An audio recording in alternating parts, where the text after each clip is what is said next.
Welcome, welcome, welcome. This is Mango the GOAT. This is another mental liberation moment. And this is the IIP. IIP stand for Involuntary Immigrants Podcast.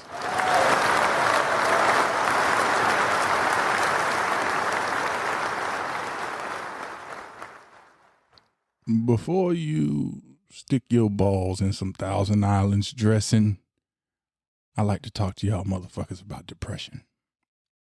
Now, to get down to it, first thing we have to talk about is the press. And when I say press, I don't mean the media, but that'll tie in also. But the press. Pressure, depression, suppression, oppression, all with the press. And now what this press is to move or cause to move into a position of contact with something by exerting continuous physical force. I also believe it happened in the spiritual and the mind. So pressure, right? And so here's the thing with that. The first thing that happens is a pressure, and the pressure is applied rather by outside force on oneself, and it could be a pressure for anything. It could be a pressure for your grades. It could be a pressure for a certain standard of weight or physique. It could be a pressure on your job. It could be a pressure in a relationship. It could be a pressure. It could be pressures applied from anywhere. And like I say, it can be from outside force or oneself. You could be applying the pressure on your motherfucking self just because you feel you should be doing like that. Okay. Now, the obsession to meet the criteria of this pressure, this, my friend, can lead to oppression. Now, basically making you a slave to it sometimes. And that can also lead to anxiety. Now, out of a shame or disappointment of failing to meet the standard you have accepted, this can lead to suppression. And that's suppression of a driven energy until you find yourself depleted. Like you keep trying and you just keep fucking failing. And so then you start suppressing all of maybe your feelings, maybe your attempts, maybe whatever, you just suppress it. And then this brings us to the point where I don't want you sticking your balls in Thousand Islands dressing. This brings us to a depression. And this is the urge to just give up on the pressure a lot of times. Basically, depressurize. Depression, it's like a depressurization. Depression normally comes with negative feelings, almost as if like a loss making one feel like a loser. Because deep down, they really want to succeed at meeting these goals of the original pressure, but they just could not for whatever reason. See, now depression then turns into self-oppression in most cases. And now that we live in this victimizing society where the victims are praised as heroes, people are creating their own depressions to feel special. A lot of times, not all of them, but a lot of people are creating their own oppressions. And you see that with like your SJWs and shit. Like I remember when the white woman was on the white man's lawn and he said, "I voted for Biden. Please don't fuck up my yard." And they were like, "You can't tell us how to protest. We're oppressed." It was a lily white woman.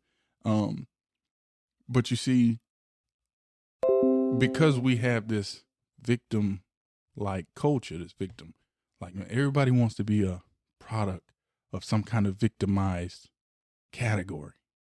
You have some women that are, they get a compliment. Like guys says, "Hey, you look very beautiful."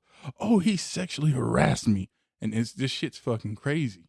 It's crazy like that because it's like the world shifted into this so fast. Like America kind of always love an underdog story deep down. And now the victimization is becoming the underdog. And so people are committing suicide for attention because they were so plain and regular smegglers and great that no one just noticed them. Like they felt as though they deserved to be noticed. You have women selling pussy on the internet for fame, not even for the fortune, just for the fame, right? So to fight depression, some people use substance also. You have people who use the substance to alter their reality, temporarily becoming insane by way of not living in the real world at the time, not living in reality.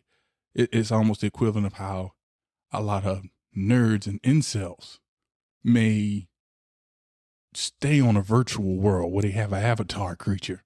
And in this virtual world, my avatar creature can do this and that. I can't do it in the real world, but I'm awesome here. Every time I log in, I'm the fucking man.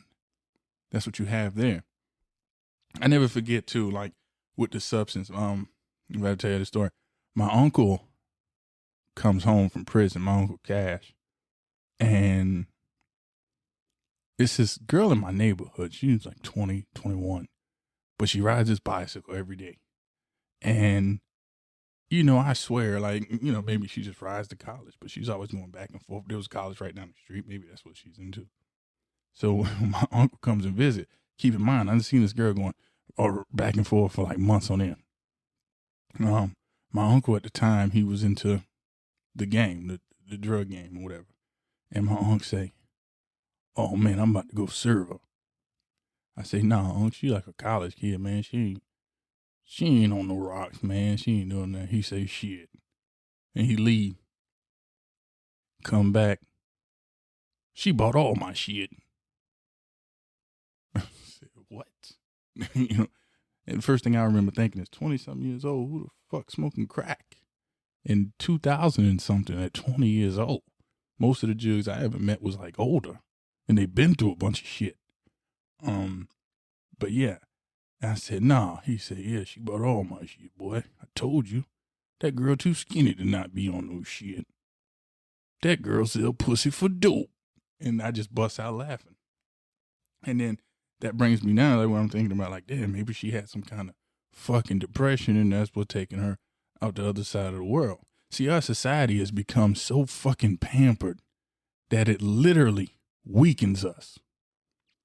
And where we went wrong was confusing needing compassion for someone's troubles with needing to coddle them for their trouble. See, compassion is feeding a crackhead something nutritional and telling them, "Man, you need to get off that shit." See, coddling them is buying them the next rock so they're not angry with you. That's all I have for today. Until next time, peace and blessings to your family. Do you remember writing in your diary that freedom is the freedom to say 2 and 2 make 4? Yes. How many fingers am I holding up, Winston? 4. And if the party says it is not 4 but 5, then how? 4. 180. How many? 190. How many fingers, Winston? 4. 5. 4. Anything you like. Only stop the pain. Stop. Involuntary. Done contrary to or without choice. Involuntary. Immigrant. Done contrary Definition to 1. or without choice. Person who immigrates. Involuntary. Immigrant. Done contrary Definition to 1. or without Person choice. who comes Done to contrary to or without choice. Done contrary to or without choice. Done contrary to or without choice. Definition 1. Immigrant. Definition 1. Unknown. Person who established. Plant or definition unknown. Stand down, finger. Unknown. Established. Trying to free your mind. What white people have to do is try to find out in their own hearts why it was necessary to have a nigger in the first place. But if you think I'm a nigger, it means you need it. The question you gotta ask yourself, the white population of this country's gotta ask itself. North and South, because it's one country, and for a Negro, there is no difference between North and South. There's just a difference in the way they castrate you. Trying to free your mind. Who taught you to hate yourself? Involuntary. Done contrary to or without choice. Immigrant. Definition 1. A person who immigrates. Definition 2. A plant or animal that becomes established where it was previously unknown.